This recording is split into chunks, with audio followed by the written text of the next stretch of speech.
سندھ سے ایک بھائی نے پوچھا ہے کہ حضرت میں نے سنا ہے کہ جو شخص مر جائے تو اس کی وفات کے بعد اس کی کسی برائی کا ذکر نہیں کرنا چاہیے، اس سے مردے کو تکلیف پہنچتی ہے، کیا یہ بات درست ہے؟ تو بھائی دیکھیں، برائیاں تو زندوں کی بھی بیان نہیں کرنی چاہیے، اور مرے ہوئے شخص کا تو برائی کے ساتھ بالکل بھی تذکرہ نہیں کرنا چاہیے، کیونکہ ایک روایت میں آتا ہے کہ جب کوئی شخص کسی مردے کی برائی بیان کرتا ہے تو خدا کی جانب سے مقرر کردہ فرشتہ وہ برائی کی بات اس مردے تک پہنچاتا ہے اور اسے بتاتا ہے کہ تمہارے بارے میں فلاں شخص نے یہ بری بات بیان کی ہے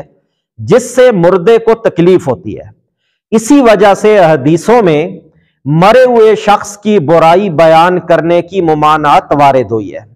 چنانچہ ترمذی شریف کی حدیث ہے، نبی صلی اللہ علیہ وسلم نے فرمایا،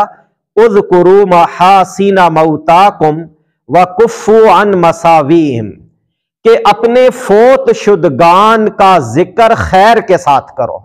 جب بھی اپنے مرے ہوئے لوگوں کا تذکرہ کرو تو ان کی خوبیاں بیان کرو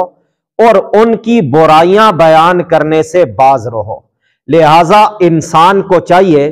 کہ وہ مرنے والوں کی اچھائیاں بیان کرے اور برائیوں سے صرف نظر کرے۔